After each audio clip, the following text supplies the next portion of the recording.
And we are live. Hey, folks, and welcome to another episode of Three Pagans on Tap. Uh, yes, Discord, thank you for telling me that my event is starting. I'm going to have like 6 different things go off telling me because I've got notifications for the YouTube channel and the Discord and this and the other. I'm like, oh yeah, the event has started. Thanks. Whoops. Yeah, I'd rather have the alerts than not have them because I tend to forget things. Yeah, I'll just be over here.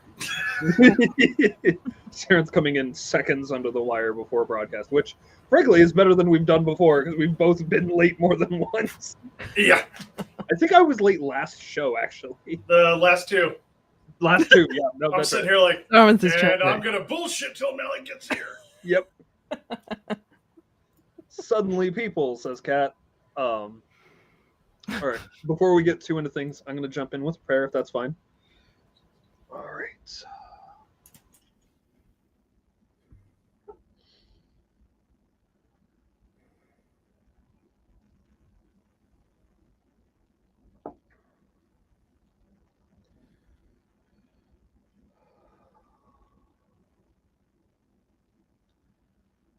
Hail, Angrabotha, you wild, wicked woman, queen of trolls and Jötnar, and wolves who roam the wild iron wood. Hail to you, saith Kona, who knows the hidden things, speaker of prophecy and doom.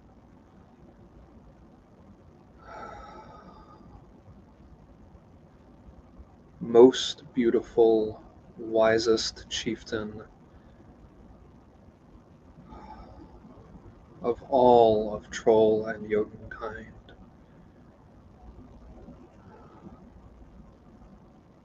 Please watch over us and let us speak well tonight. Thank you, and I love you. Back warm you keep you. Back warm keep us all.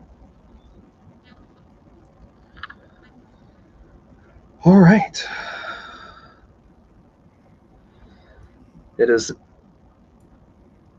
I should do that more often, but you know, getting to say prayers to the wife is always nice. Yeah. Anyway, welcome everyone to episode 68. I say this every time, but Christ, we've been doing this for a while, Sarenth. Just shit, man. Like, what has it been, like 5 years now? I think we're going on 5 years now. Actually, I think it might be 5 years now. Yeah. I'm specifically pulling up our thing to episode 1. Yeah. Yeah, because now I'm curious. Mm-hmm. Shit, I've been doing this in a minute. Also, hey Melkor. While Sarenth is doing that, hey Sif, welcome to the show. Thanks for joining us. Yeah, actually, it's been a solid 5 years as of August 17th. Wow. Okay, so 5 years this month. Wow. Yup. Damn. Yeah, that's a happy 5-year anniversary, I guess. So yeah. Woo. Yeah. So, Sif, do you mind doing a brief intro about yourself and who you are and what you do? Thanks. Oh, yeah, sure. Okay. My name is Sif. My pronouns are she, her. I am probably known to people as the one that won't stop talking about Valkyries. For better or worse. I'm based in the UK. I've been a heathen for several years. Who knows? I'm losing track of the years now. I am part of a few organizations over here in the pagan community, committee, board member, that sort of thing. Kind of all the kind of the stuff that sounds quite professional, but honestly is most of the time in terms of how people experience us, we're just having a laugh in a field. I'm a author, speaker, artist, varying success across the board there. I just like expressing devotion in various ways, and the way I do that is through creativity and art and research, and helping others find acceptance is the weird word for it, maybe, but like just being affirmed in their own path and their own choices, specifically because I also worship the Jötnar quite heavily in my practice, and write quite heavily about the Jötnar trolls, Valkyries, all of the beings that are seen as other or are othered in the literature. I think that's honestly about it on my side. I won't bore you with all the other details, but yeah, I mean, it's an honor to be here. Thank you for having me. I am so excited to have you here. Very genuinely. I listened to both of your episodes on AGF, and I was just like, no, we need to have Sif on. Yes. It's chaos. It was chaos, but it was the good kind and the kind that we vibe with. So, Absolutely. My mind was reshaped, formed. It was made into like putty in the hands of the AGF hosts the last time I was on the episode, by being exposed to the wonders of wrestling. And I'm a changed person on the back of that. Some things you can't unlearn or unsee or unhear. So yeah. The wonders of pro wrestling, whatever. Well done, Snow. Well done. I can take absolutely fuck all credit for that because, yeah. See, now I'm just curious as to do the Nornir come around like, all right, now, brother, we're gonna tie the threads of Earther together. Oh no, it's starting again. Yeah, it was. It's always fun, to chat with everyone. So, yeah, thank you. So, too far ahead and too far afield. What are you drinking tonight? Yeah. Ooh. I am drinking a present from Yule that probably should have been drunk a while ago. It is the Horns of Odin Bell Heather Honey Artisan Mead, which comes in a very nice long bottle. That is pretty. But yeah, it's very nice. Ooh, very nice. I have two meads tonight. I am drinking the first one that's in the glass right now is the Illuminati. By St. Ambrose Cellars. It's a barrel-aged mead aged in new number 4 white oak barrels for 2 years. And then it's 14% ABV. Mm-hmm. And then for comparison, because these are basically the same mead, just with different ages, I've got also from them Royal Reserve, which is one of my favorites. It's 19% ABV, and it's aged in American oak, bourbon, and cognac barrels for 2 years. Yeah, it is also delightful. So I figured I'd do a side-by-side. Mm-hmm. Mostly because I saw them both side-by-side in the liquor store and was like, I'm going to have both of those, thanks. Yeah, that works. What I'm drinking tonight, I've got in front of me a Dymos by Inside 5, which is a coffee and vanilla porter. And then I've got a pair of Backwoods Bastards. We will see what I drink after that. Mm-hmm. Yeah, especially if you drink both of those. Backwoods Bastard is a hefty percentage by itself. Yeah, let's see, what are you? 14%, I think? Yeah, it's 11. Oh, okay. Only 11. It's not too bad. The Dymos on its own is 6%. So okay, that's not bad. Yeah, this isn't going to make me too toasty. And I just ate dinner, so I'm good. Mm. But yeah, it's interesting because y'all are drinking mead and I'm not. I was gonna say, this might be the first time in a long while at least, that you haven't had a mead on air. So today's it's a beer night. It's a beer night. Fair enough. Whatever works. Oh yeah. So, I guess the question is the first thing that comes to mind is thinking back over our conversations. The striking thing about Valkyries that you want this audience to know. What should audiences, if we take away nothing else, what should we know about Valkyries? How short and sweet do you want this? We brought you on for as long as this takes. Yeah, I was gonna say ramble away. We've got all night. I've got 2 bottles. 3 pagans on tap, not 3 pagans on a limited time budget. Yeah. So, okay, right. I would say that they are among the most misunderstood beings in the corpus, whether that be in academia, whether that be among pagans or lay public.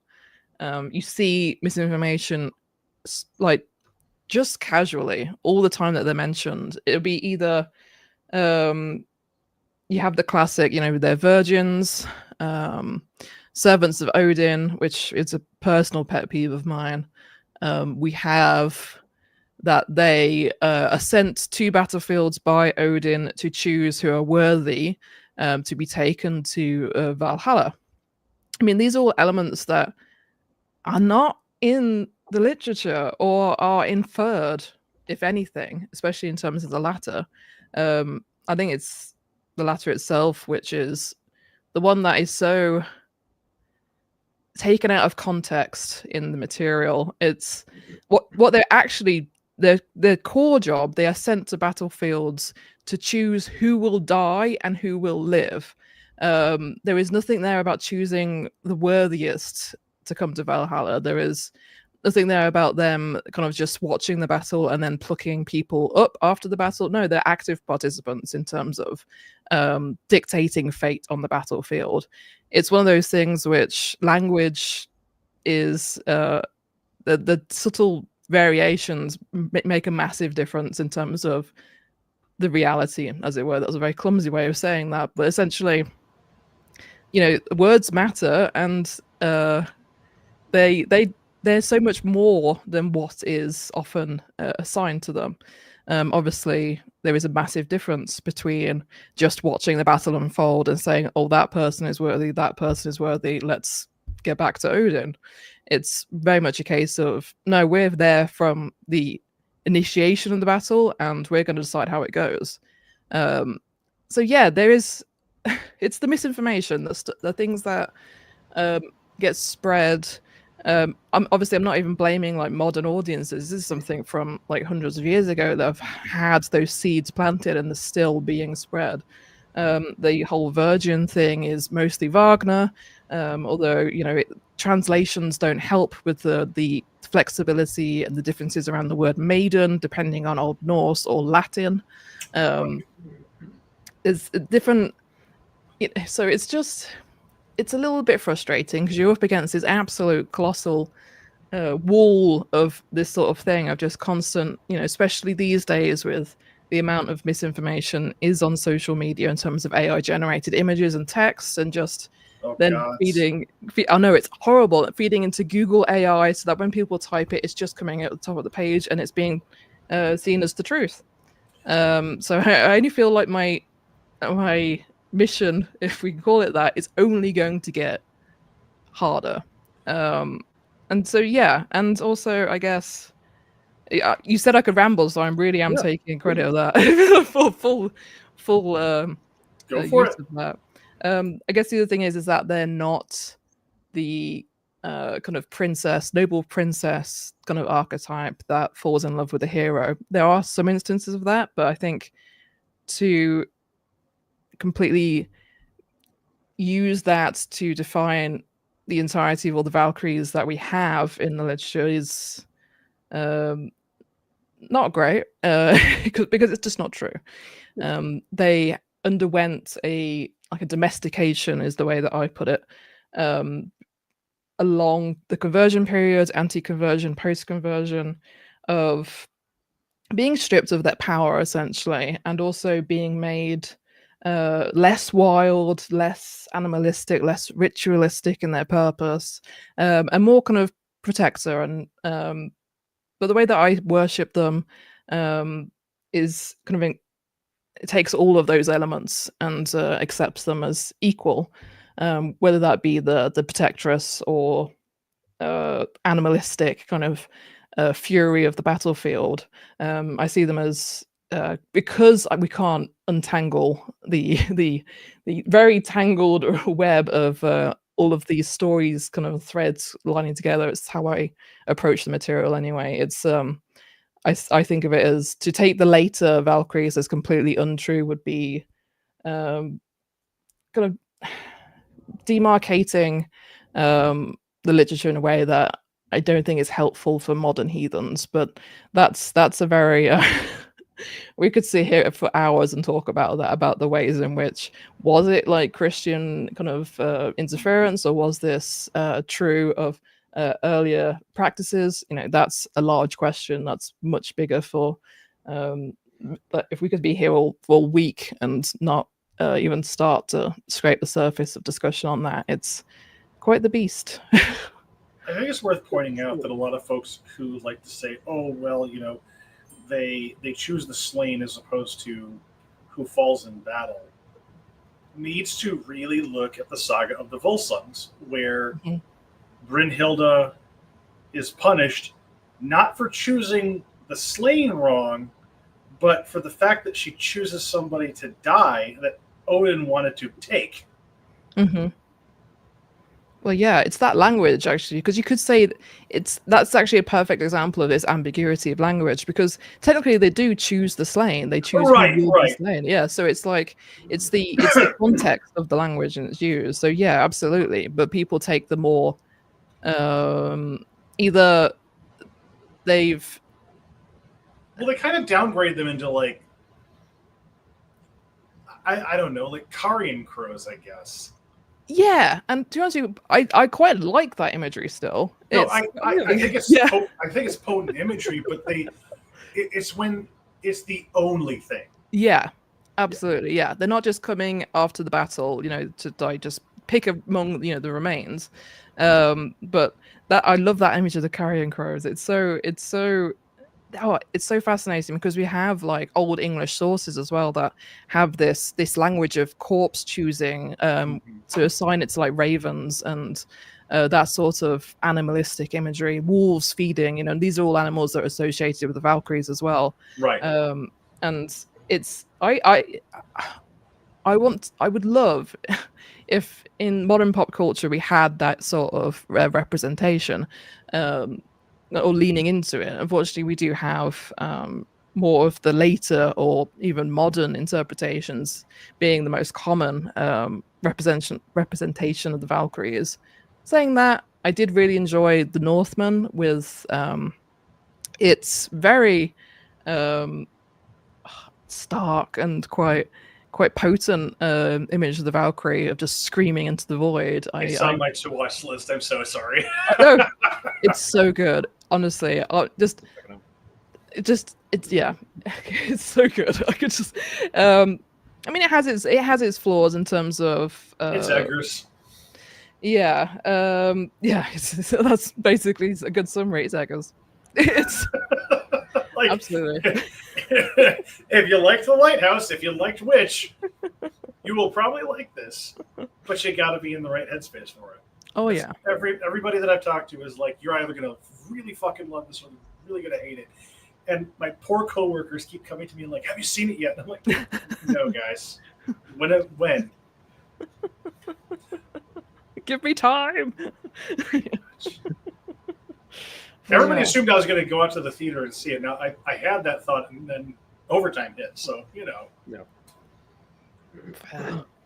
Yeah, it's up there. I mean, also I'm a big fan of the God of War Valkyries as well, but just because of how nuanced they were and how the approach in terms of the narrative really was able to take both sides of their kind of characterization in terms of, I mean, they when you first encounter them, they're a little bit wild because they've been cursed. You know, they're a bit out of like, control, as it were. They fight you on instinct, and then, which is very much emblematic of their sort of earliest kind of incarnations of being those like battlefield deities or spirits or whatever you want to call them, and then later on being these kind of like more diplomatic kind of figures of well, they're called shield maidens outright in there, and obviously I have my own opinions on the Shield Maiden versus Valkyrie sort of discussion, because they are seen as synonymous, even though I would argue no. One is very much of the human world and one isn't. But yeah, again, I enjoy the Valkyries. Are so I'm grateful to have the opportunity that the deities that I'm so devoted to and feel so strongly about, that they are still living, obviously outside of the heathen space, but in like the public pop culture, modern media. I'm grateful that they're still having those like resonant kind of depictions, and that they're still, in the public mind today. It's but then that comes with some of the downfalls of that, and some of the depictions are just absolutely awful. But You mean to tell me you don't like the chainmail bikinis?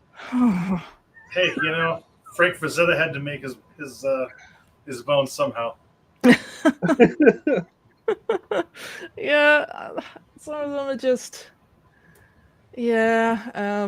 But unfortunately, that is the image that often stays in the heads of people. There's one moment that I feel sorry for whoever actually made this comment on Facebook, because it is just one that I keep going to as like just the archetype of this sort of mindset. Is that someone called them the goddesses of promiscuity on Facebook, and I was just like, what? Okay. And I was like, tell me you know nothing about this subject. Yeah, they're not that. There's a lot of talk about them, being virgins, but also, basically being very promiscuous, and which obviously is absolutely in their right to do so. But it's just not something we see in the literature, or anything else for that matter. It's just let's match the author to their fetish. Yeah. Basically, it's death by snoo or something. It just keeps coming up. Yeah, it's and there there's also loads of stuff about, like, I write about, like, I hate to say it, but Freud really popularized the whole Madonna versus whore thing.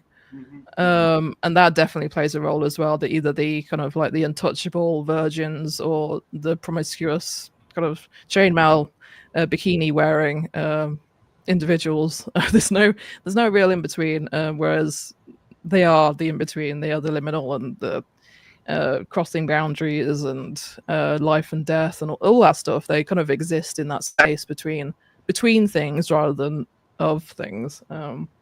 As you can say, with a lot of the Jötnar as well, in terms of like enjoying and embracing that inability to be characterized by one thing or another. I guess the question I got for you is: do you see the Valkyries as part of the Disir, the powerful female ancestors?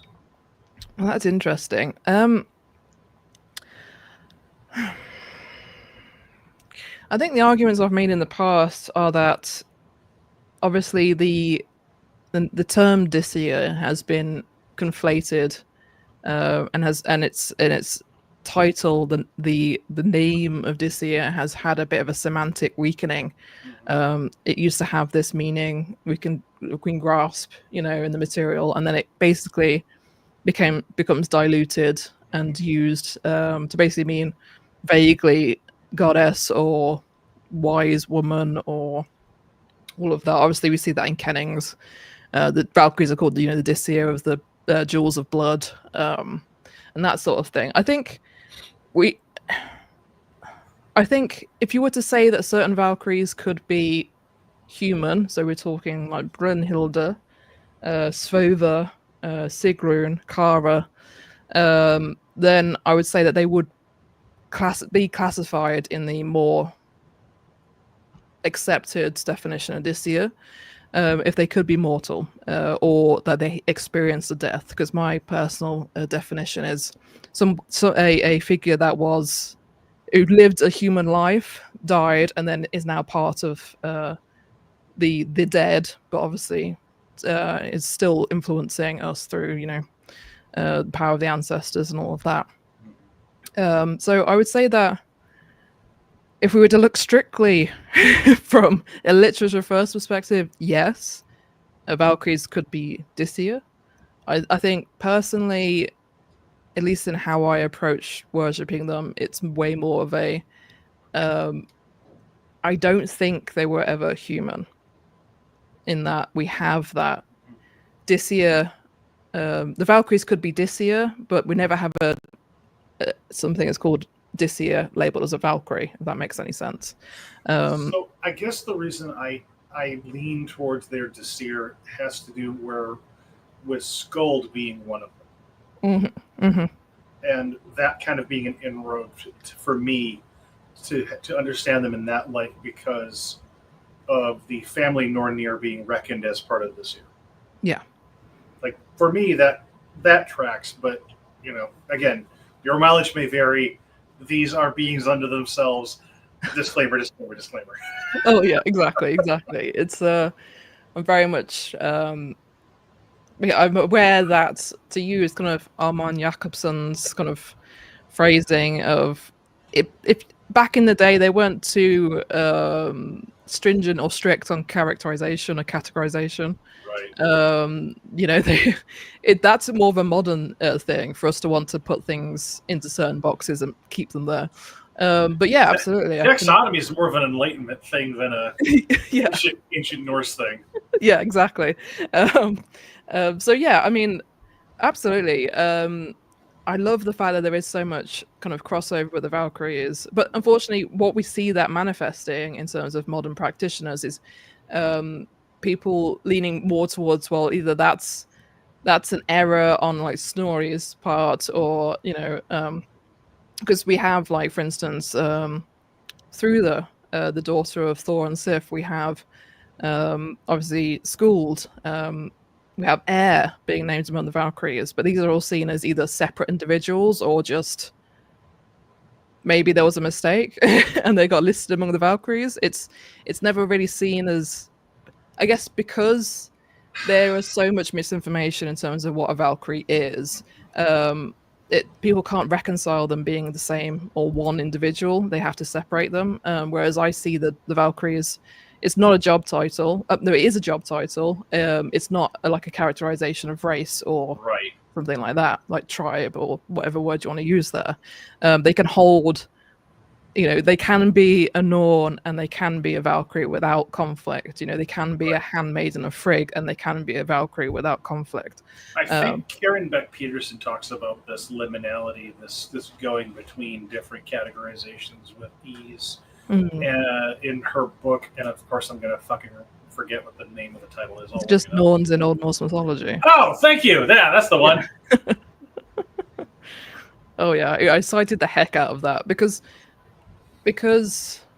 there is a really nice, I don't want to call it an attempt because that sounds condescending, but in terms of the literature and the modern kind of like academia, there is an attempt to basically say, like, look, this is what I think a Norn is, this is what I think one of the Disia is, and this is what I think a Valkyrie is, and there is an attempt to split them in terms of categorization. But I enjoyed that, and actually I break that down, and I think the only point that I disagree with Beck-Peterson about that is their approach to fate and magic, in that they don't see they don't see the manipulation of fate as in what the Valkyries do as magic. The fuck? Yeah, I maybe paraphrase, or maybe I'm taking something out of context, but that's the memory that I have in terms of reading it. And I was like, and that's why I put in my book, what is magic if not the manipulation of future events and all of that stuff? So yeah, my definition for magic utterly is entwined with being able to fuck with Earther. Yeah, exactly.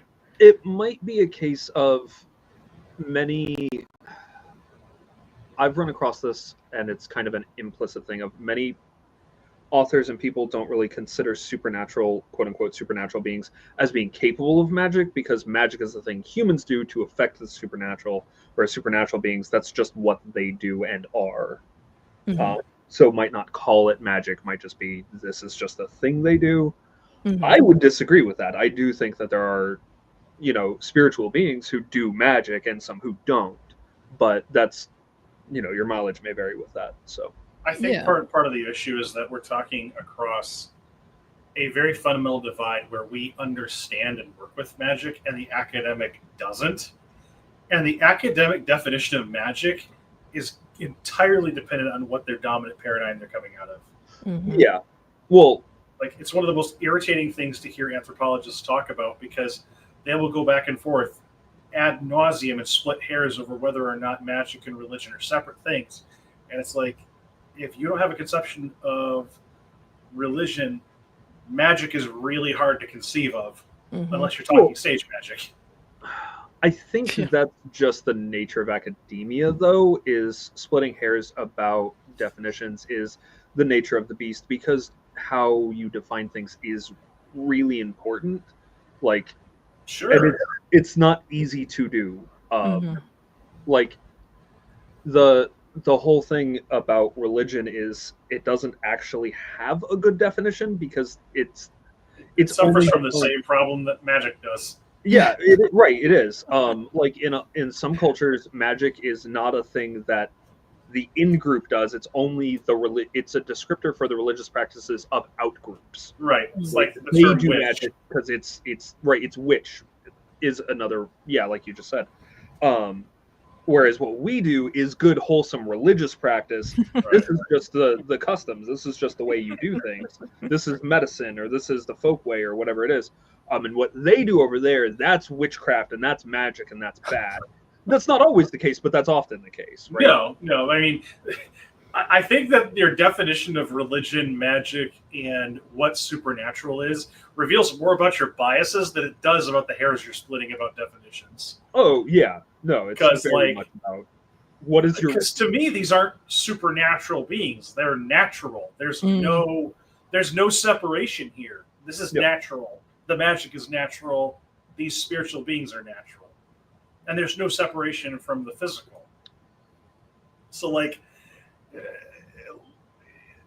most of the definitions I hear leave me really wanting, and it's like, all right, well, tell me you're not doing inside baseball without telling me you're not doing inside baseball. Sarenth, can I tell you the real secret why the definitions bother you? Uh. Because all definitions are bad. Definitions don't work ever. The reason No. definitions bother you is because you look at the definition, you're like, but I know 3 ways that's wrong. All definitions are that way. That's the real secret. That's why I talk about it all the time. While My true, whole life. we got to be able to Whole talk life. about something. Well, I mean, the problem too, though, is that it's not just definitions bad, definitions wrong.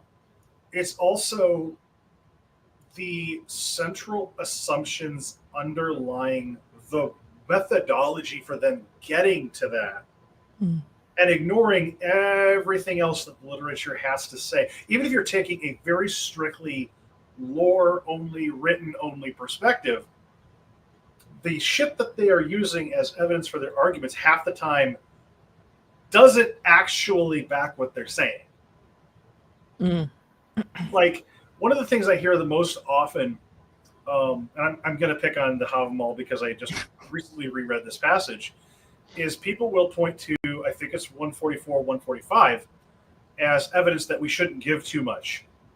Like, better to give too much than, better not to give too much than too little. Like, the gift should be the gift. And it's like, guys, this literally comes at the Runetal. Like, you're talking about the runes. This isn't about the gods, asshole. Context matters. I will die on this fucking hill. Because context matters. Like, and even if we don't understand that this Havamal is the sayings of Odin, even if we're just taking this as gnomic verse, okay. Like with Valkyries, like, what does it say? What does it mean? Context matters. Like, I was actually having this nearly same discussion earlier. We were doing a bunch of dishes and chores and stuff, and my partner and I somehow stumbled onto Nokians as a topic, and how it's always fun. It's always really fun when they pop up in like Skizblathnir or any of the other spaces that I'm in, and I'm like, oh, you want to be Enochian? Okay, yeah. Tell me how you're lore accurate. Go for it. Because if you want to try to be academic, I can do it better than you, and you are wrong. The lore does not support you, actually. Mm-hmm. Yeah. Enjoy your god that, enjoy this god that tends to defy, at times, logic and definitely definition, who is somehow both a Jötnar and an Asir. Okay. And go. Yep. But he's not a god, and he's got no fire associations, and definitely wasn't worshipped. All right, no fire associations. First of all, the passage of him competing with Logi is by itself enough to be a fire association. It may not be fire itself, but fire association. Oh, absolutely. Two, also, linguistically, there are a group of hearth spirits in folklore in the region that are found later that are linguistically related to Loki as the word. That are also known as protectors of children, and they take, if I remember correctly, they take milk teeth as offerings in the fire. Yes.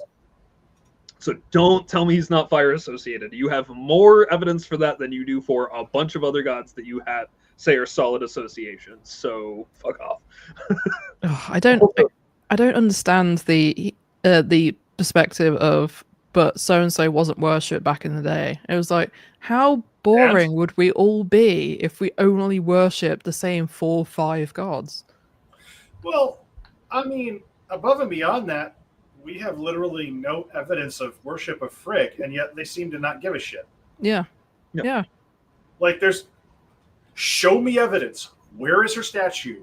Where the fuck are any of her representations? She has a couple of place names. We have evidence for 3: Freyr, Thor, and Odin. That's it. Yeah. Actually, that's not true. No, but I mean, evidence in Iceland of and Ula, I guess, would be one. Yeah, and we have evidence in Iceland of what are Surt. clearly offerings made to somebody in a cave named after Surt. So I interpret that as Surt. They can fuck themselves. I also do. Technically, it's up for debate, but no, it's very clearly. Now, whether these are propitiatory offerings of like, hey, leave us alone, or worship offerings, up for debate, and I could see both. Worship is worship. Even if they say, no, don't do that. Yeah. I could see both. Sure, so can I. I still, hail Surt on a somewhat regular basis, so, it's fine. I mean, the point at which it's like, okay, do you want to be an amateur historian who happens to worship their subject of inquiry, or do you want to be a heathen? Yeah. Like that's where like any of these entities that we're talking about, Asir, Vanir, Jötnar, Trolls, Valkyrie, I could give a flying fuck how our ancestors related to them. I'm living now. Yeah. Guess what? The ancestors aren't the ones in charge of the religion today. If they would, they'd be me. They'd be you. Lore accurate. Yes, big goddamn air quotes. Like the ancestors are nice. The arch-heathens are nice. But I'm not fucking them. You aren't either. No. Absolutely not. I mean, like, I am not hucking hunks of wood saying, kiss me at my wife. I mean, I could for some reason she wanted that, but I don't. Good luck. I bet your wife would not like that. No. Also, the windows that those would have been thrown into don't exist here. Yeah. My windows have glass. Mm-hmm. I don't live in a turf house. Oh, thank goodness we're not back in the day, the Viking Age. I wouldn't have done well. Sarenth is diabetic and I have asthma. We'd both be dead. Keto would be a whole lot easier. That's for damn sure. I'll take my indoor. Oh, hang on a minute. Yep. I'll take my indoor plumbing over doing things like yield ancestors lovingly. Yes. Same. Oh, yeah. Digging a latrine is a bitch in snow. Just saying. Yeah. Also, the likelihood that your neighbor would dig it wrong. Yeah. I don't even want to think about that. Oh, yeah. No, not for me. Yeah. So I guess the thing I'm curious about too is like, if we're kind of all on the same page of, okay, like what the Archheathens did is nice and everything. This is what we're doing. So do you draw inspiration and then just do your own thing, or is it like there's a kind of a target you're trying to hit? Like how does your modern Valkyrie worship look like in context? Can you talk about that? Oh, yeah, absolutely. I do call myself a reconstructionist, but I use that term probably a little bit more loosely than some people would like. I'm noticing the lack of linen. Yeah. It's basically I use the lore, the literature, the material as sort of a skeletal framework. What do we have, for instance, for ways in which ritual was conducted? What sort of words did they use? Obviously, we have Sigdrifa's kind of opening prayer, Hail Day, Hail Sons of Day, and the sort of language that might have been used in terms of invocations, the hallowing aspects. That's all stuff that I incorporate into my practice. But again, I think a lot of it has to bend and change to modern day. I don't do ritual as often as I would like to, because time, because of energy, because of spoons.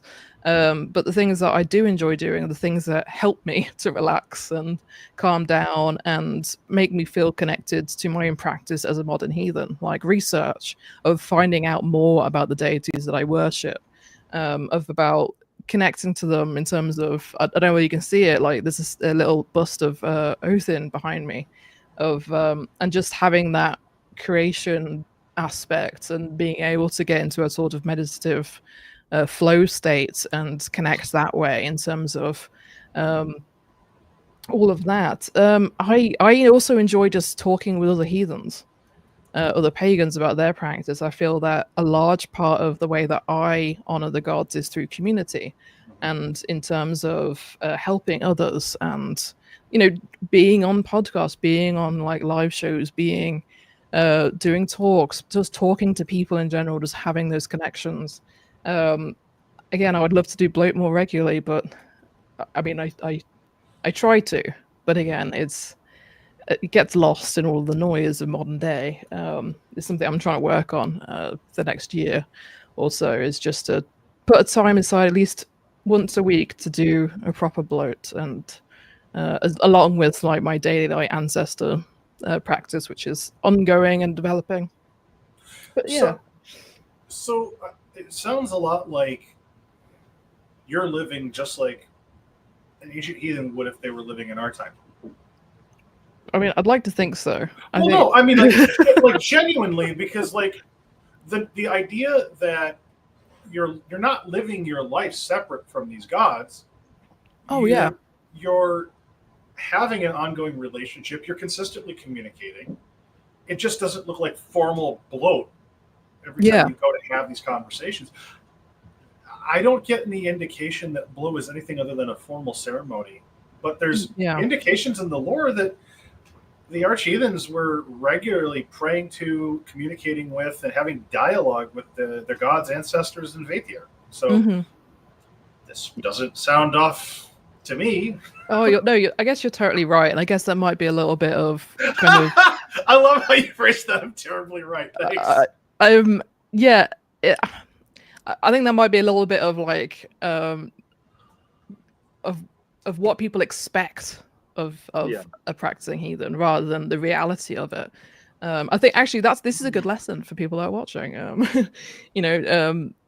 That you don't have to do formal ritual to be practicing, and it's a good reminder actually to just say like, no, what you're doing is totally fine, and actually more than fine. It's the way that you practice as an individual. I do try and keep the gods, the deities, the Valkyries in mind when I'm doing things. It's just, it's again, as you said, it's kind of just that living kind of moment to moment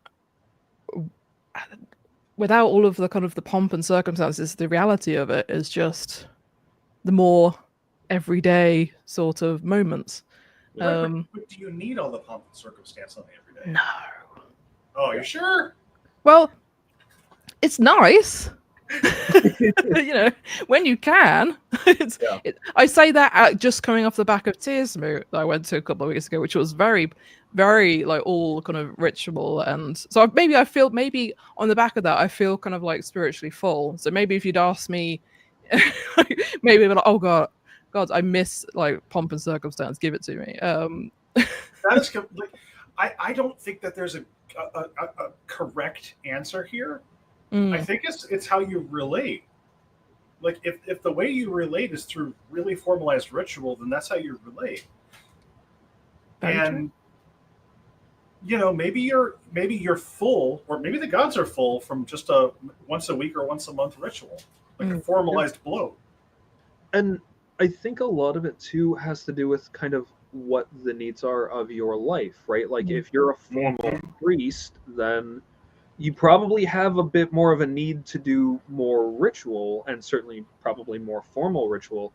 On the flip side, if you're a lay practitioner, or even if you're deeply involved in the community but not in a particular like formal ritual role, then it wouldn't necessarily be that you have to do more ritual, right? Like, I think it's also true. Like, I mean, again, I'm going to go back to history on this one. Like, what rituals were the Gothar actually required to do? What were they actually? Genuinely, this is a genuine question for anybody that's investigating the lore. If you're looking at the source material as a guide, how many rituals did these fuckers actually have to do? 3 in a lifetime. Right. Like, good point. I mean, also, like, if you were talking about like an all thing, you had to show up for that. You had to do bloat for that. Maybe you had to do the 3 big festivals through the year. That might be it, depending on how much power you wielded. Yeah. And I believe the all thing was only every 9 years at most. Yeah. It depends. Well, it depends on when and where, but like most of the sources I've read have said like every 9 years at most. Depending on how you reckon it, it's 8 or 9.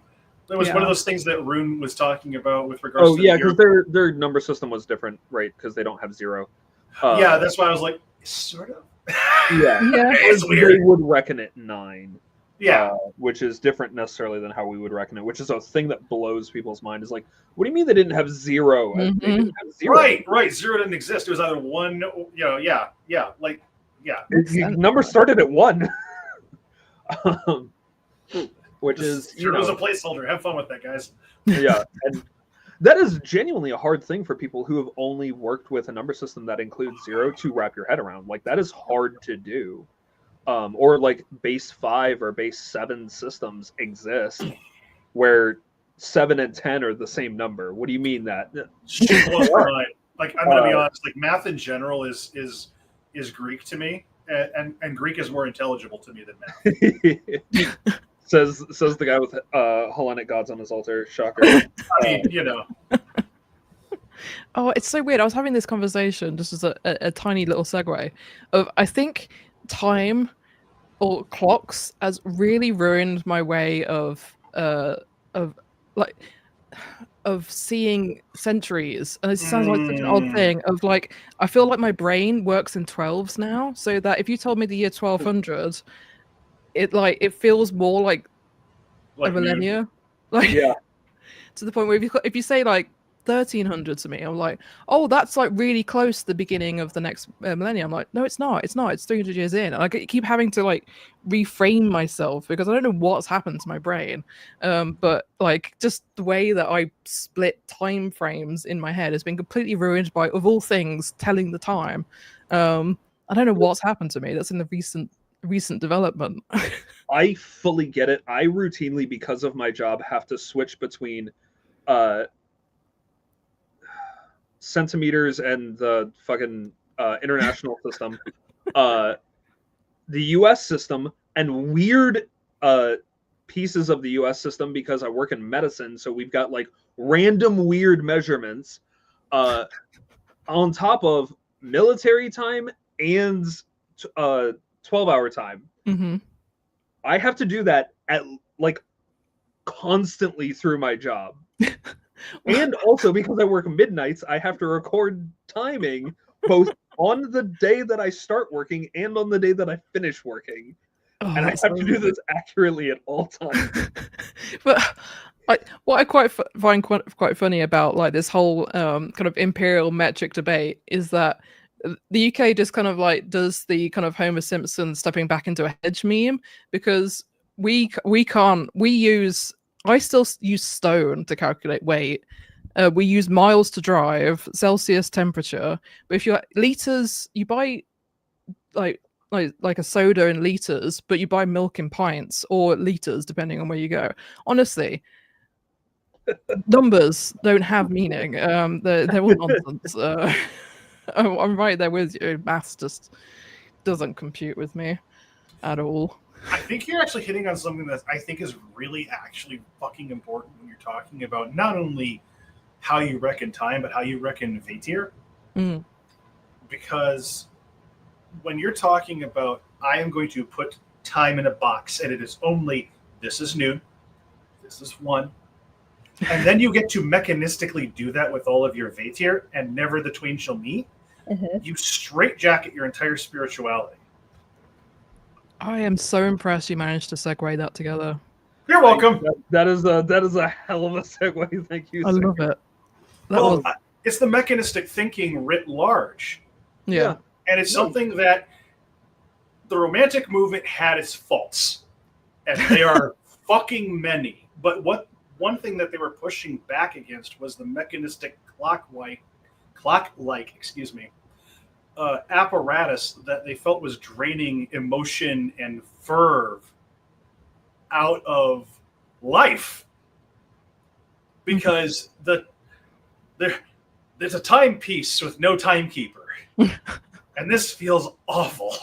Oh, absolutely. Oh no. Oh, that's brilliant. And I think that there's a lot to be said there for all gods do this, but I think it's especially prominent and in your face with gods that are part of the other, right? The Jötnar, the trolls, the Valkyrie. Being god spouse to Angrboda, this is front and center in my life all the time of like, she's intentionally transgressive. She's intentionally on the other side, right? Where was Jotunheim? It was over there. It was out over there. Where is that? Away from us. It's over there, the place you can't reach. It's the east. No. What the fuck is east? Also, no, like it was east. Or north. That's where the other people lived, and the other way was the ocean, and it certainly wasn't the ocean. So right. I love that. I love that. Like Jötunheim is simultaneously north, east, a little bit south, depending on which. Like, where is it? It's everywhere, but not here. Yeah, it's not here. It's the other side. Yeah, outside.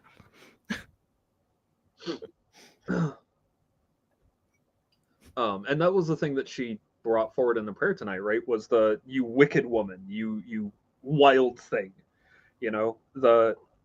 the outsider. There is a thing on my blog that I haven't published yet because it's not finished. A prayer to the outsiders, to the other. I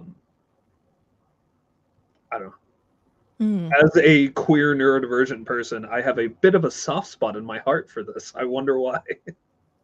There was that's just the framing of the outsiders reminds me of a really an interesting ritual that was done at Tearsmeet a couple of weeks ago. It was about it was called was it breaking the chains? 1 second, I do have a right. You think for some, my brain has just gone like into Swiss cheese in recent weeks. And it was basically about it was focused towards neurodivergent and disabled participants. About it was the story of the binding of Fenrir. Okay. It was the binding of the senses ritual, and it was about like kind of highlighting Fenrir as this kind of sympathetic character of being othered, being pushed to the outside, punished for being something different, something that is outside of the norm. And it was an incredibly powerful and potent ritual, not least because I was standing in for one of the gods, being like, bind him, all of that. There was elements where we were miming, we weren't talking, so kind of one of the senses being bound was hearing, and then there was just sight, so we only spoken word. And it was really, really interesting in the way that that was done. But it was also, again, fundamentally putting Fenrir as this character, this being that is it was punished for really no reason, the fear of the future, and actually it was incredibly emotive for a lot of people as well, in terms of, because what we did was everyone left the Vey apart from Fenrir, who was still bound, and just left there. And I think that really, obviously, we unbound Fenrir after a little while, but Ed, who dons the wolf mask, you might be able to see behind me, it's here somewhere, and all of that, and also we Tia was like was there as well, and it was really, honestly, just giving me goosebumps just thinking about it. And I have to give a shout out to Debbie and Sabrina, who led that ritual, people who are neurodivergent and are disabled in various ways. But yeah, it was incredible, and yeah. Ooh. And I think it hit hard for a lot of people who had experienced that sort of, oh, you're not normal, oh, the not being able to have simple accessibility needs delivered, or things of that nature. Yeah. Oh, you're too wild. Oh, you're too. Yeah, you're too much. Too loud, too quiet, too. Can you not just be quiet for a moment, please? Can you stop fidgeting? Stop stimming? All of these kind of aspects. And it was, again, you could see people just like, there was a lot of tears during it, because people just, for one, it affirms that I'm lucky enough to have this safe space, this safe community, where transness is absolutely accepted. LGBTQ people of all varieties, neurodiverse individuals, all very much welcome and accepted. And I'm this world, it seems like a rarer and rarer thing, unfortunately. But yeah, it was kind of a highlight of my weekend, of an incredible weekend as it was. It was just, I think, and also it also, I think, helped people to reframe Fenrir and other Jötnar and like beings as not the kind of like evil doers, the enemies to the Aesir and Varnir, but these nuanced take that definitely, you can see the nuance in the literature. It's not like it's entirely kind of one-sided. It's there, this element of chaining something which you see as being this terrible chaos bringer, but at that point had done nothing wrong apart from being born the way that he was. So yeah, it's one of those things of just seeing constantly how modern this very old material is, in terms of how it's very relevant to today, and it can be relevant regardless of your own experiences. It's just, yeah. Well, and genuinely, hats off to y'all for having a Fenris ritual at Tearsmoot. Like, that is not that long ago. That would have been extraordinarily taboo. That wouldn't have been done, at least here in the US. I suppose I can't speak for the UK, but not that long ago, that would not have been done in the US. So yeah, I certainly appreciate it. Yeah, I think it's because we want to be reflective of the people and in the community. I mean, but we also did a wolf ritual the night before Tears Bloat, which was incredible. It was at like 10 o'clock at night, and it was great. It was like we were like, "Gah." But it was all kind of in recognition of Fenrir, who maybe one day he'll have an entire moot dedicated to him. But it was this recognition that Tyr and Fenrir had this, for lack of a better word, friendship. There was a companionship there. There was some sort of relationship between them that was broken, but it was a case of recognizing that, and Fenrir having some sort of recognition during the moot was very much something we wanted to incorporate. And Tears Bloat itself, well, I was incredibly honored to be part of the consecration team of the God Post.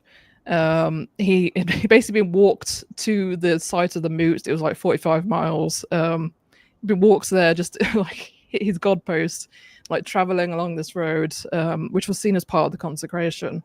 And they'd stopped at like pubs and given him like whiskey and like stuff like that, and just very much with the absolute greatest respect of it was veterans that were leading it on that part, because of how closely quite a few veterans relate to Tyr. And then when we got to the site, he was given a proper like sit down ritualized consecration, and it was me and two other people, Jules and Haley. And my experience with Tyr has been more the meditative negotiator mediator type, but I was expecting to feel the kind of more the classical kind of interpretation of him being like, but during that consecration, the only thing I felt was peace, and that was very much something that was reflected in everyone else that did the consecration, and that was another moment where like my own beliefs were affirmed, because there was no denying that an aspect of Tyr, some part of him, was present during that event and during the moot and during the consecration. I've never felt calm like it, but it felt like, for lack of a better word, just he was enjoying himself and he wanted people to have fun, and that was incredible. There was also an element of the consecration which was shared between the three of us that were doing our that we felt something related to the Valkyries. We're looking into it. It's completely obviously not in the lore or the literature or whatever. It's not there, but which was interesting. But it was, it was incredible. And again, it's, as I said, it's one of those experiences that make you realize that you're doing the right thing in terms of what makes you happy, what makes you feel whole, what makes you feel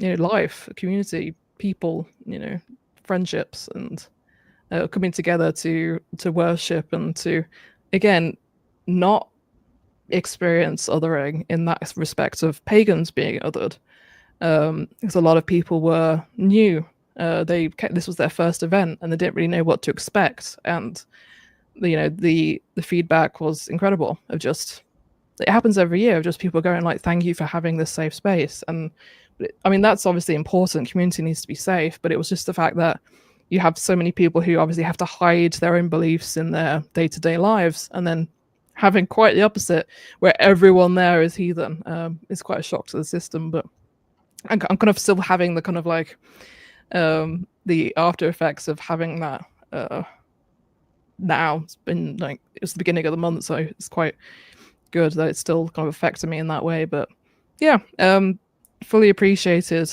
the incorporation of the other. It is Frigg's Moot next year, which is going to be interesting. I know that there's some plans in the works for the main bloat, but yeah, good stuff. Sorry, I just ramble and then just stop. Right? No, how dare you? I'm so offended. No, it's good. That is fantastic to hear, very genuinely. I had a thought there. Oh, if you don't mind.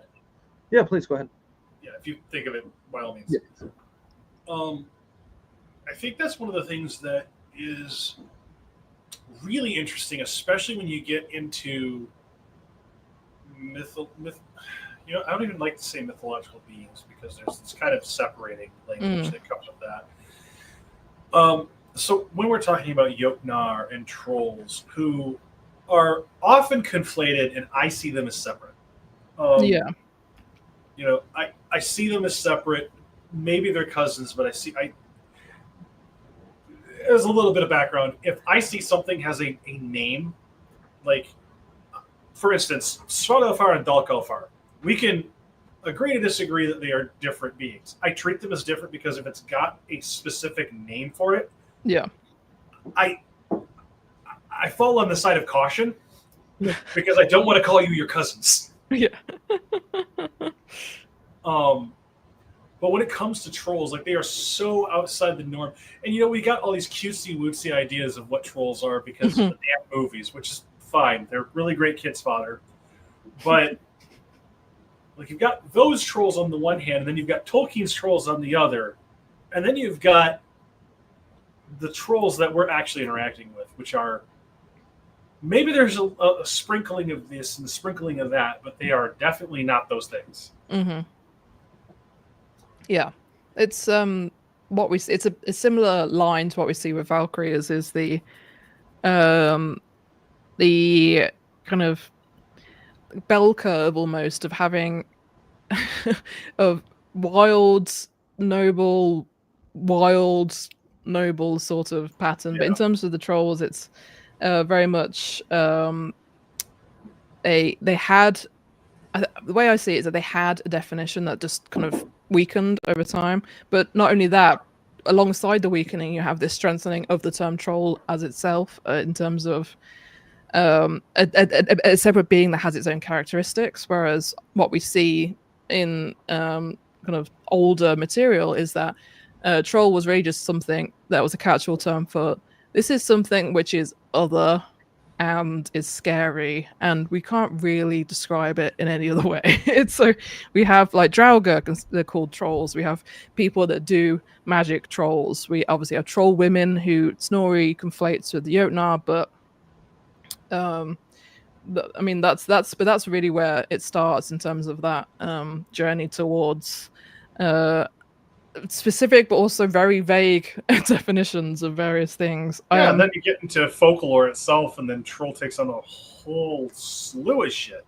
Oh yeah, the way that I see it is that, I mean, I don't even know anymore, because the way that I used to see it was that the troll of folklore was the sort of demonized Jötnar, but that is a reductionist take in my view now, because the way that troll is utilized depends on what you're reading. Right. But yeah, they're very much the troll has a negative connotation to it.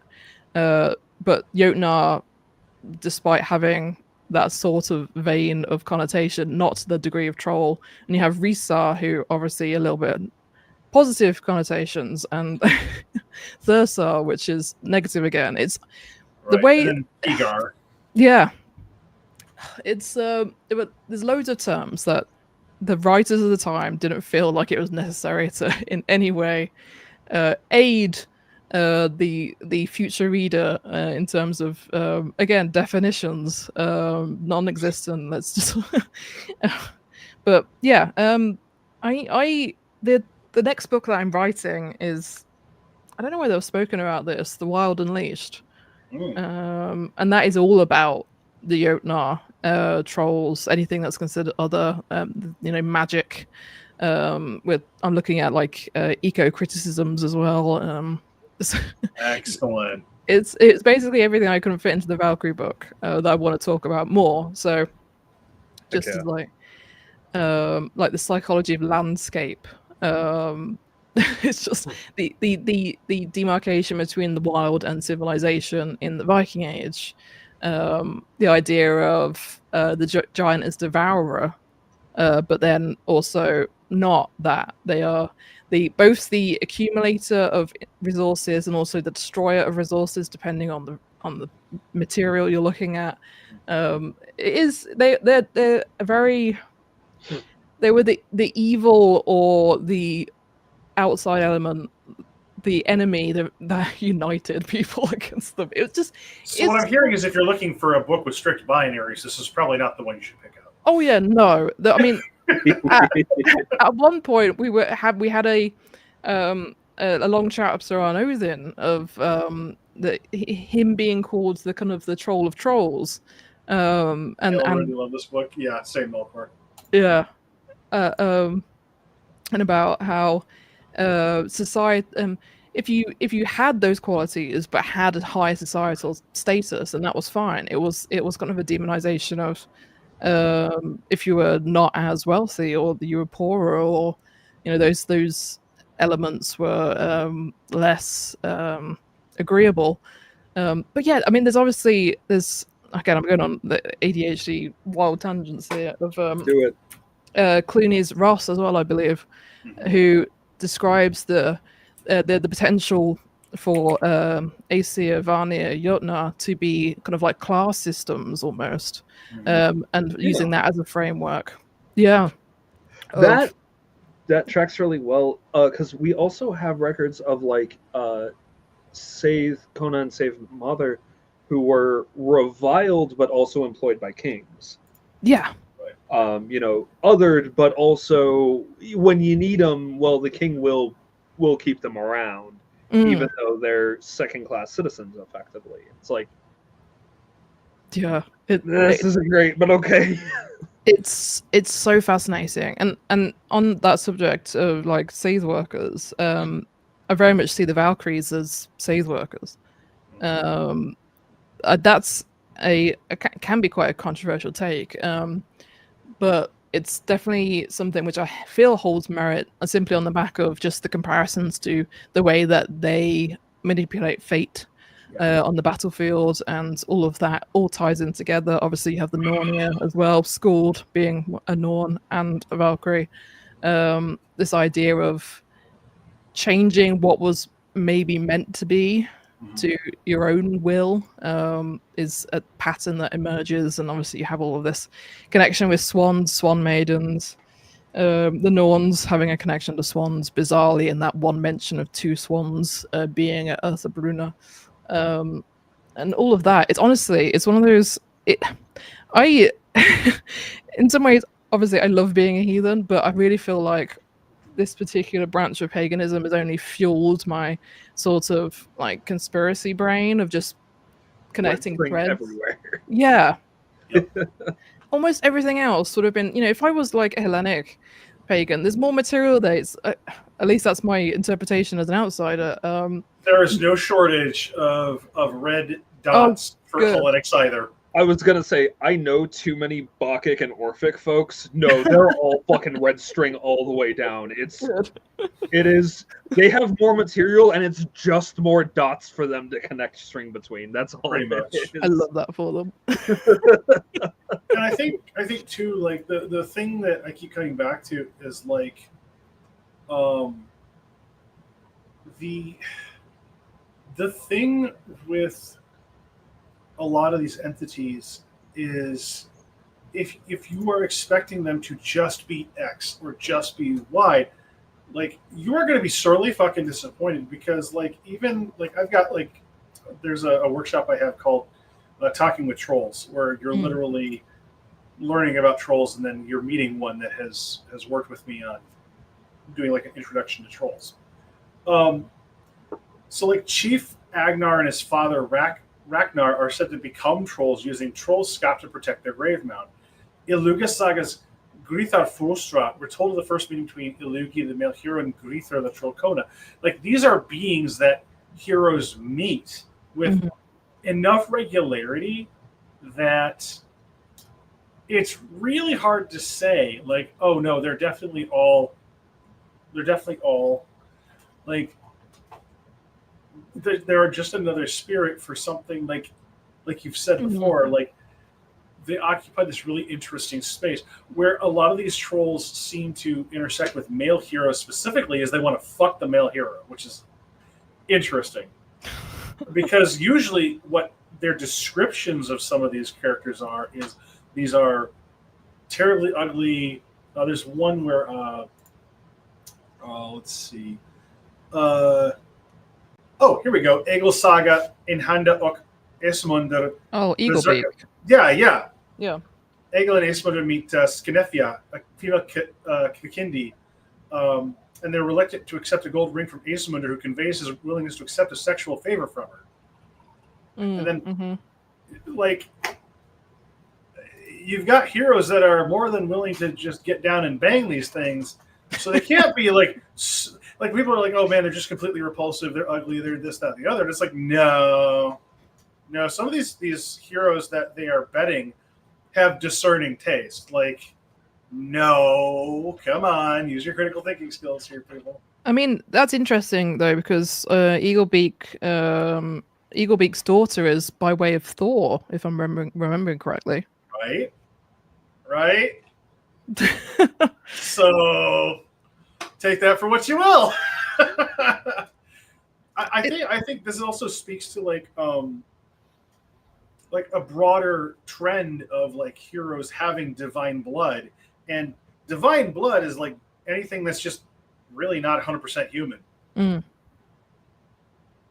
Like Troll, Jötnar. I mean, I'm thinking of the Annals of the Kings, where Frosty is said to be part of the line of one of the kings, and Frosty is like literally the giant of frost.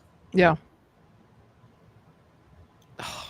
It's so interesting. It's one of these things where, again, everyone has this kind of idea of something, but it doesn't hold up to scrutiny. It really doesn't. And it's not very deep scrutiny either. It's literally, this is a surface fucking level reading. Like, yeah. I'm not even getting into like the particular heuristics or any of this other shit that you can look at with any kind of depth. This is like literally just surface level reading shit. And people are like, well, lore accurate. Motherfucker, I've read the lore. Humans get to be descended from all kinds of shit.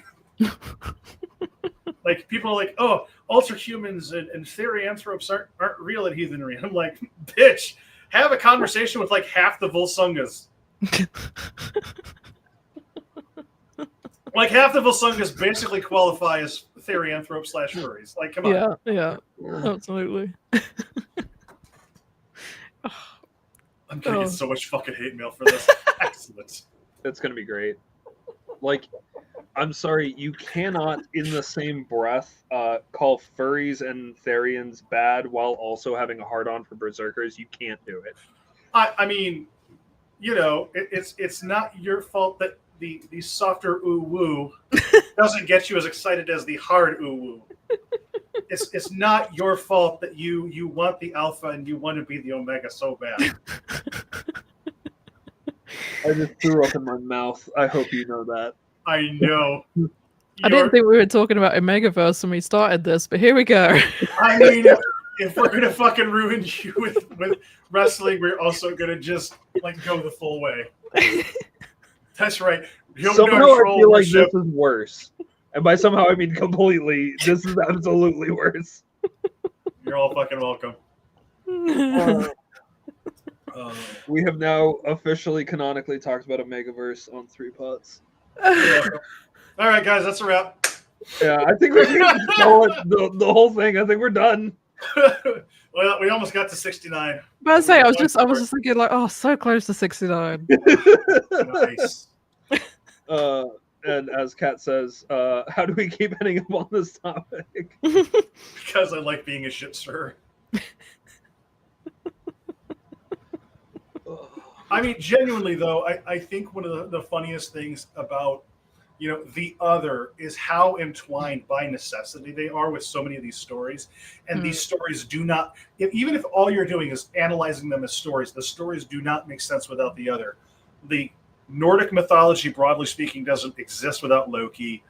The Valkyries are such an important point in so many of these stories. Like, half the shit in the Volsunga saga does not happen without Valkyries being present, without especially Brunhild or Sigdrifa. I would say it is not an inaccurate statement. Not necessarily completely accurate, but it is not an inaccurate statement to say that most of Norse mythology is either a reaction to or otherwise trying to prevent or fulfill prophecy. Mm-hmm. And prophecy in Norse mythology almost exclusively comes from someone who is othered in at least some fashion. So realistically, the vast majority of Norse mythology does not happen without the other as the impetus. Yeah. Mm-hmm. Yeah, I would agree with that. I guess my question to both of you is, like, with that understanding, how does this translate into your modern relationships with these beings? I mean, I am a priest of Freyr who wears bells and a skirt to ritual, is AMAB, and is also God's spouse to Ungerbotha. I am the other. You who Saxo warned us about. Exactly. The clattering of unmanly bells. Right, that is me. That is me in my entirety.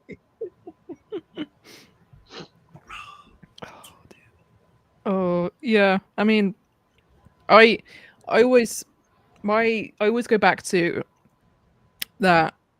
There is so much nuance in all of this, or even just beyond that.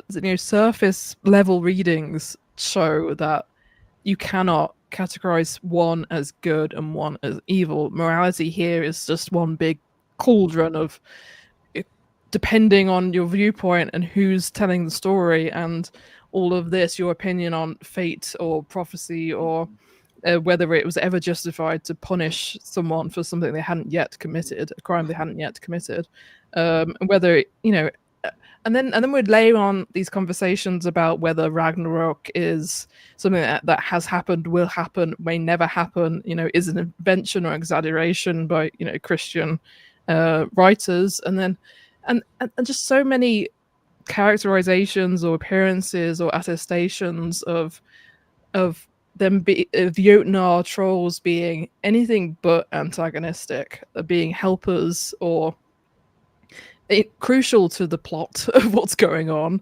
of helping people, of I mean, a core example of this is Loki, of on surface level is a mischief maker, but is always, whatever mischief happens, always goes above and beyond to conduct reparations, and all of those reparations tend to benefit the community. They're always in a better place after than they are before, I would argue, whatever happened. Walls of Ragnarok, Gungnir, Draupnir, Mjolnir, Skiflafnir, near, far, Loki's got it. Yeah. All of those things which are seen as core weapons of the gods, or things that would damage the Jötnar, or are key elements of preparing for this end or whatnot. Loki has a hand in it in terms of helping them. And yeah, despite the way that I see Loki is all about a catalyst for change, needed change against stagnation.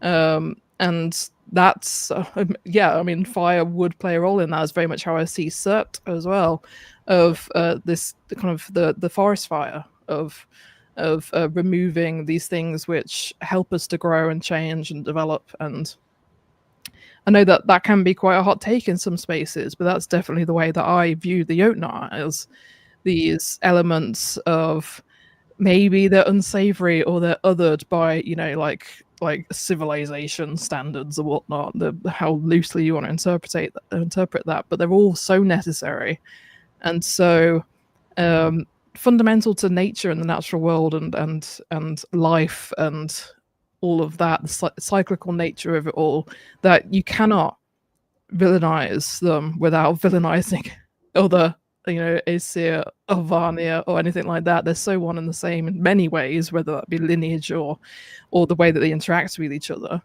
Real talk. Go ahead and shit on Freyr's wife. I want to see your sex life crumble like dust.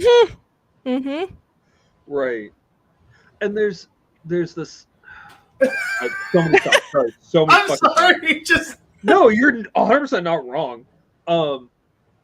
There's a couple of trains of thought here that I want to grab onto. One of them is that part of it is the Jötnar are so often categorized or depicted, I guess, as the dangerous divinity, the divinity that is ambivalent towards humanity, which I think is not inaccurate. A lot of Jötnar that I've run across they don't care Yeah. about humans. They really don't. And the couple that do are in some fashion, in my experience, largely either allied to or married into the Aesir or the Vanir in some way, right? But largely they don't, right? They've got their own thing that they're doing. They are this mountain or, this glacier or what have you. Yorth herself comes to mind. Yeah, right? They are the earth, right? There's also a thing that drives me absolutely bonkers is people see apparent antagonism in the mythology and then they'll take that at face value. But if you look at the main comparison of extant mythos in the West, which is Greek mythology, antagonism in the mythology is not actually antagonism between the deities, not in cultic practice. Right? It is indicative of relationship. The main case in point for this is Athena and Poseidon, who had a temple together in Athens, which would not happen if they were actually antagonistic deities. And yet, all through the mythology, they're only really portrayed as antagonistic to each other, right? So how are you going to say, oh yeah, well, if you compare this to Greek mythology, but then when you actually compare it to the Greek mythology, it doesn't line up? Like, my God. Not only do you not understand Norse mythology, your grasp of Greek is shaky at best. Right? Like you're not. Pick one, please. Which I mean, or neither. That's okay. Or neither, but also like part of that is you do need a certain level of academic understanding to grasp that because it's not necessarily apparent on the surface. But if you're going to do the thing, please just do the thing or listen to the people who are. I don't know. Maybe I'm asking too much. But I want my black and white morality, goddammit. Oh, I refuse. I rebuke you entirely, actually. I think that actually leads us to some really interesting places with Valkyrie and Jötnar writ large. Because if we approach these less as antagonistic forces and more just forces of nature or beings unto themselves that just happen to be aligned with XYZ, what does that leave us? What are we in the face of being driftwood from this great big Jötunn goddess? I think a lot, and this is where a lot of my personal practice in theology comes from, is decentering humanity, decentering anthropocentrism, right? When you step back from that and see us as part of a greater whole rather than a center point, a lot of this not only clicks into place as making so much more sense, but it also becomes much easier to relate to other beings.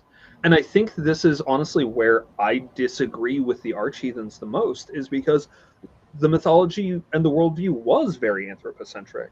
And that, it makes a lot more sense to be that way when you are living with, when the difference between a good summer and a bad summer is the difference whether or not your village survives. Yeah, okay, I can see why anyone who's not pro-human is your enemy. Okay, I get that. We don't live that way anymore, and we, in fact, need to be, for our own good, more conscientious of the rest of the world, and need to decenter ourselves. Like, that's the thing. Climate change is happening. We need to get that shit sorted and realize we're part of a whole. So decentering ourselves and renegotiating our place as part of a greater whole is, I think, the better way to frame our theology as heathens going forward. Mm-hmm. I really think that, and people will disagree with me, but I do think that's a good thing. The need for a Satan has rotted so many minds. And Sarah, do you mean we actually got to put ourselves into the cosmology as actual pieces of it? You madman! Excuse me, I have an alarm going off. How dare! I think this is actually like really crucial because the story that we washed up as driftwood on the shore is actually really important to understanding our place in the cosmos, and that's we're cast-offs. Yeah. we were inert dead things, and now we are living relationships. Mm-hmm. And I like this is for me. There's so much profundity to find there that, my God, like think about how you're relating to this story in any detail, and you suddenly decentralize yourself as a person. Like, your ancestors washed up on shore, and your gods went, "Ooh, neat, driftwood," and went, "Wow, we're going to breathe life into this." Like, you weren't even a living tree at this point. You were driftwood. Your ancestors are dead, washed up remains of other trees. Like, damn. We were upcycled. Yeah.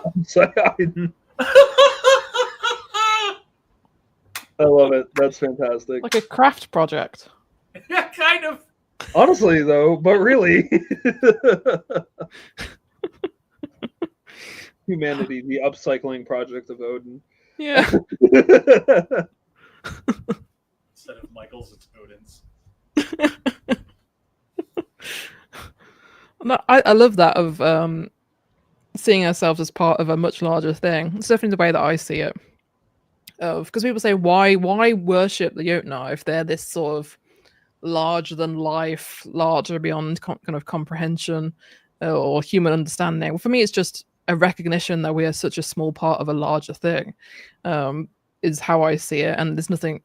I don't see why you wouldn't, in some small way, for instance, recognizing the earth as the earth, and saying like,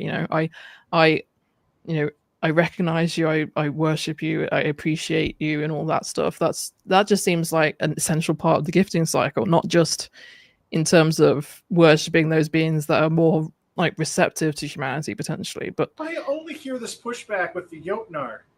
Yeah, the Aesir and the Vanir are just as fucking big and unknowable. Yeah, absolutely. Absolutely. Melkor says reduce, reuse, reanimate. I mean, yeah, pretty much. I mean, yeah, it's not the first time, is it? Mimir, he's just like, come back. Need you. Oh. Oh, no, I'm just saying. We're not done with all these bits. Like, I know you were using them, but actually, I'm going to use them for something else. Oh, no. I feel like I'm going to make so many memes off of this. I know. Excellent. It's the worst.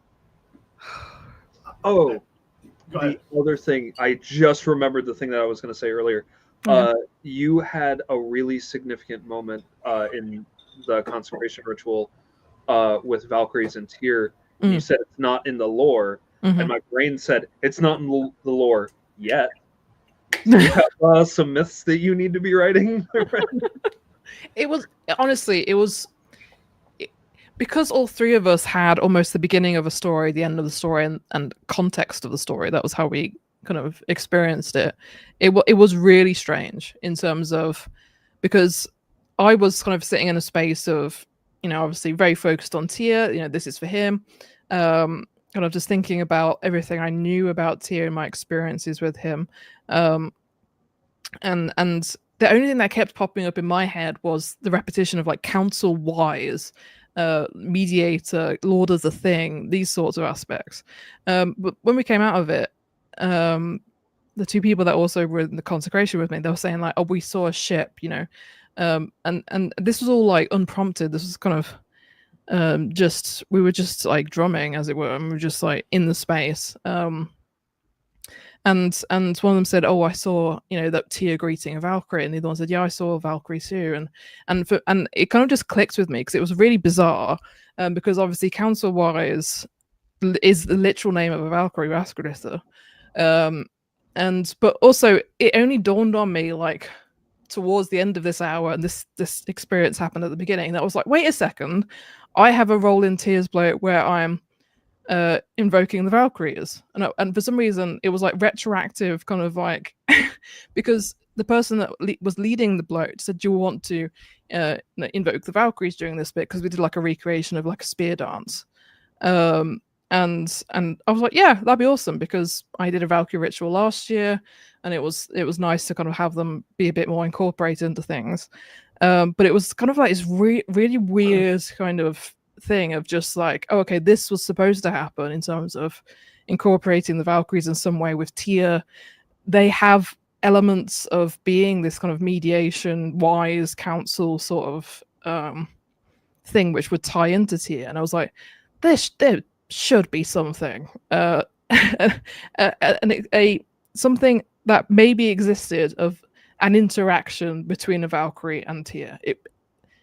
That, and yeah, so it's I said it was something we're looking into, because we're just trying to find if there is, obviously there is no interaction, but if there is anything we can that would give this experience kind of more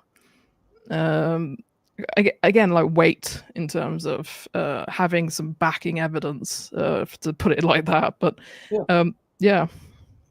I think what's actually something I want to put out there is like, there comes a point at which like the backing evidence might be lacking from the archheathens, but this is where experience and shared gnosis carries the day, right? Mm-hmm. This is where new myths come out of. This is where the new experiences inform the next generation. This is where possibly new faces of the gods come forward. Mm-hmm. This is where the metal of heathenry meets the meat, right? Yeah. Sorry, I did not interrupt you, Maleck. No, you're fine. Us talking over each other's how we do the entire show. No, I am a huge fan of modern mythology, and I think that more people should work on it personally. Mm-hmm. I've written 4 or 5 at this point. Mm-hmm. Most of them are published on my blog, I think. Yeah, all but the one, but that one's not. That's fair. That one's probably not going to get published, frankly. One is not entirely mine. That was one I co-wrote, but yeah, some things don't need to be published. Just no. Yeah. I think this too is also a really important, like whether you're looking at modern practice or you're looking at ancient practice, the amount of shit that would not get written down or that would not be passed on because this is a mystery or this is a personal experience, this is insert thing here. Absence of evidence is not evidence of absence. Mm-hmm. And I think that this is especially important as we're looking at Valkyries, Jötnar, and trolls, and all these other beings that get mentioned in the lore, but they're either kind of interpreted this way or that way. I think that's a really important thing to keep in mind, is like some of the things that you might be looking for in terms of, quote, evidence, unquote, might not be there because the person might not have thought to relay that information, or it wasn't theirs to relay. Mm-hmm. And I'm not like trying to put more red push pins in the map. I am. But that is an active factor in when you're sitting down with discernment, whether that's with the archheathens or whether that's with modern experience. I mean, the thing is like you're coming off of a beautiful ritual, and you get to tell that story, and you get to relay what is important, and you get to say, "Hey, this is what I was given to give to you." That is huge. Yeah.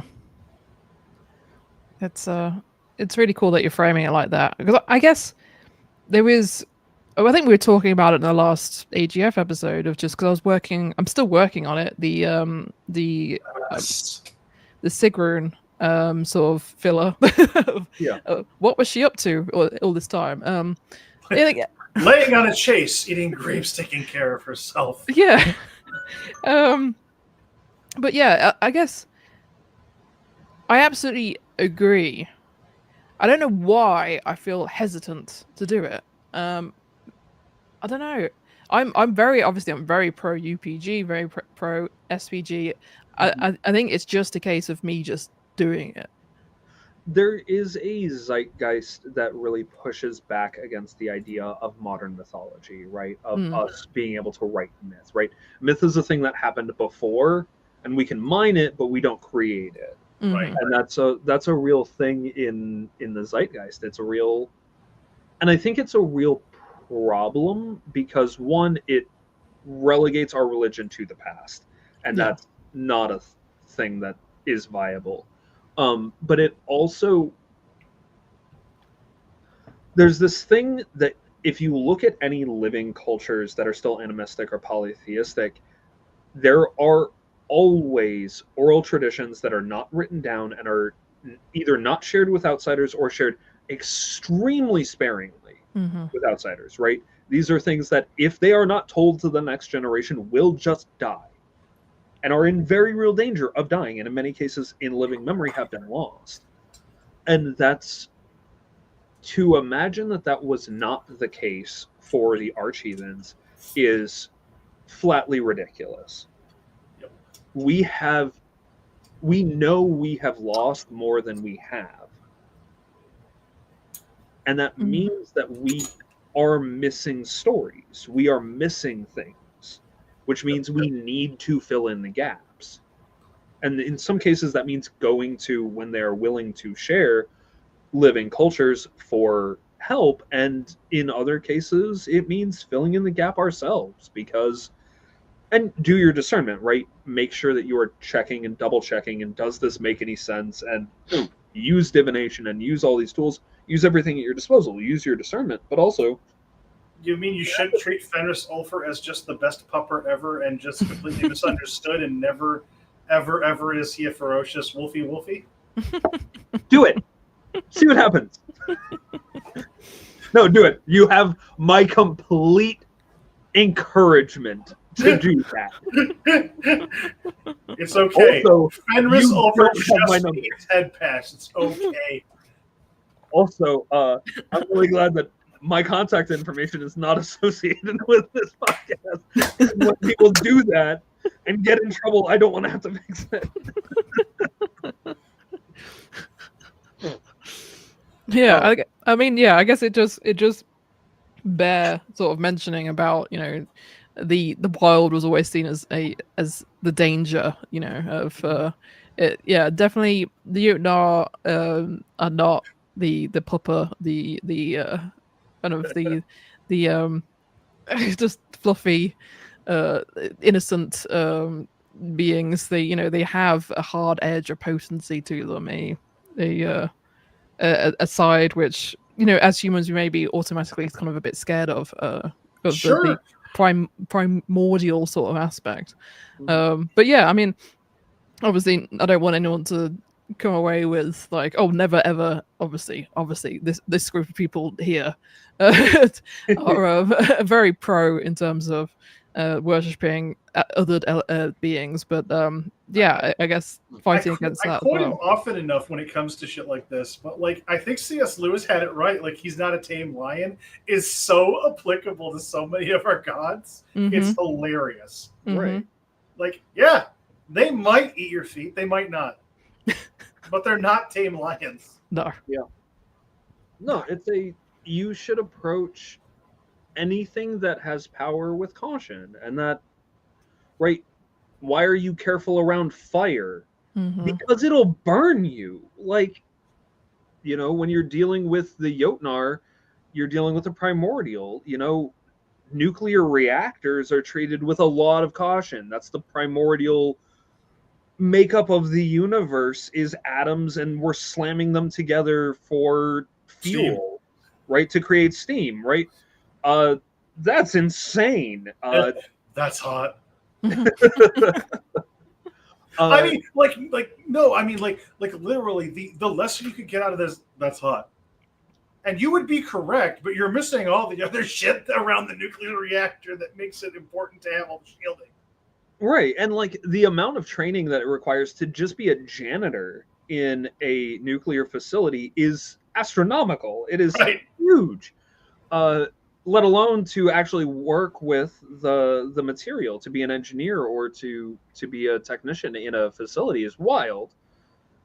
And I don't think that approaching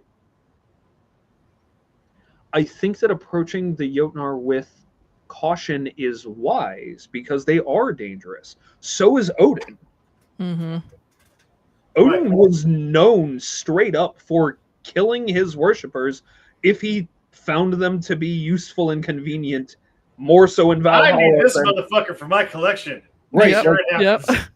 Actually, I think you'd be better in my vault than on that boat. I know you had plans, but I don't care. So, mine now. Yeah. Oh, you want to make peace with your neighbors? That's neat. Now fight. Right. Yep. Like, I mean, one of his by names is Boltvarker, which is evil to her. Get a fucking clue, guys. Mm-hmm. Right. And you know, I wish people would understand that we don't have to be all things to all people. Our gods don't either. Mm-hmm. Like the notion that our gods need to be omniscient, omnibenevolent, omnipotent does not exist here, and all of the baggage that comes along with that needs to be gotten rid of if we're going to have genuine connection. Mm-hmm. Absolutely. Yeah. And I think that more than anything is what gets between us and the other, is because if you're living in the milieu of mediocrity, of whiteness, of heteronormativity, it's really easy to just assume this is the way things should go, this is the way things should be. And the other can be very, very scary because, well, I'm not other. I've never been other. Well, why do you think so many fucking queer people are like, Loki's my god? Yeah. That's because Loki and many of the Jötnar, many of the trolls know what it's like to be on the outs. Mm-hmm. Like, and yet be part. For me, it's one of the most relatable factors of Loki. Because you can share just enough to be like, you're kind of in. Yeah. But you're not quite in. Yeah, just enough to be accepted as one of them, but the moment you put a toe out of line or do something that is seen as not within their social expectations, oh, now you're the mischief maker and evildoer and chaos bringer, you know. Yeah.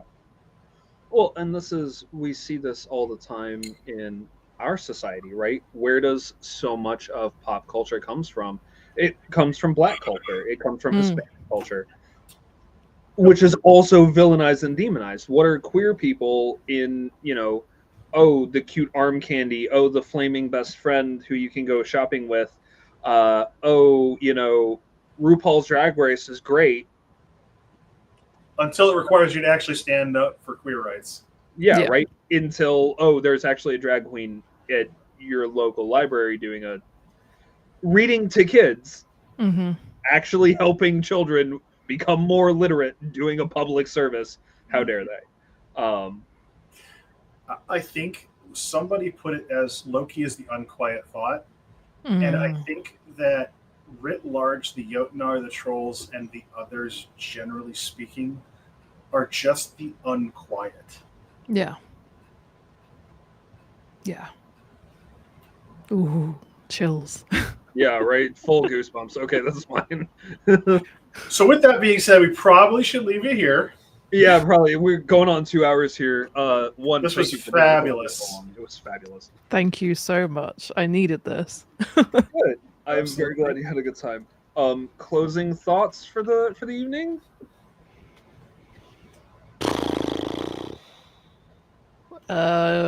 Said Loki to Svoldafari.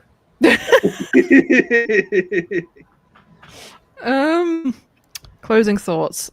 It has been a pleasure. I enjoy talking about the Jötnar and, of course, the Valkyries with other people that understand the literature and that things aren't like just black and white in terms of all of that. But yeah, just it's been great. Thank you. I probably would have more cohesive thoughts, but it's almost 2 a.m. I was gonna say it is Oh, very shit, late yeah. for you. I'm so sorry. No, don't apologize. This has been fantastic, and I insisted on keeping the midnight start for my side. But Don't No, be a thank you. stranger. By all means, come round again and hit me up Yeah. in DMs if you need to talk or want to talk. oh, you Because- might regret saying that. I'll just be like, No, oh, I won't. We're both. Thought This for the is a standing day. offer. Like seriously, like come on the 3-pot Discord, hit us up, talk. By all I mean, means. yes, I will say yes to that. If you can send me an invite link, I'll be on that immediately. I'll do that right now before I forget. Yeah, because we got an after party if you want to show up. Yep. Ooh. We routinely have here invite sent. There you go. Ooh. Let's have a Um, look. I will be a couple minutes late because I have to take care of my kiddo and get people Yes. ready for bed. indeed. All right, So- Sarenth, you got any closing thoughts?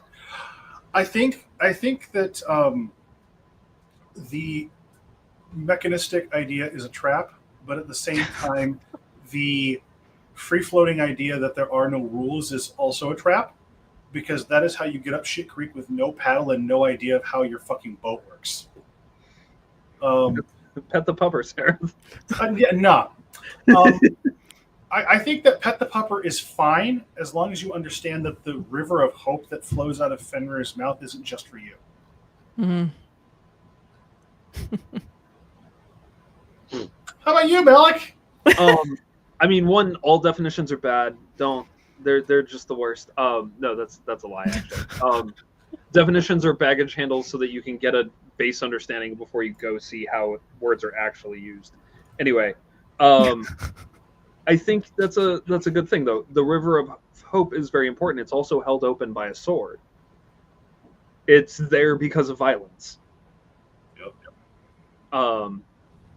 Which is a whole thing that requires a lot of deep exploration, and yeah, that's for somebody else because I actually know a priest of Fenrir and that ain't me. So It ain't me.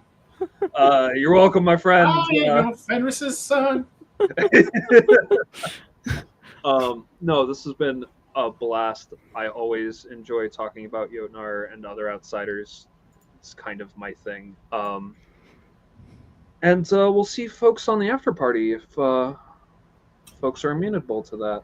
Sif, this was awesome. Thank you so much for You're joining welcome. Thank you us. for being with us. No, thank you. And we'll see y'all next time. Really quick, Yes, before we please. let you go, Yes. where can folks find your stuff? Yes. Oh,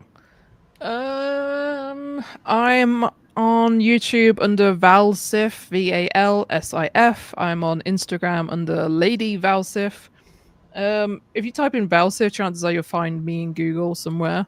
Excellent. I have a book, Valkyrie, Servant or Master, which is available in most bookstores, I think. You probably stumble upon it if you can find it. I also have an alternative heathen prayer book, which seems applicable to this episode, called The Weird Less Woven, which basically covers some prayers with pictures that I drew of the Jötnar and other beings. And I'm working on The Wild Unleashed, which should be out in a couple of years.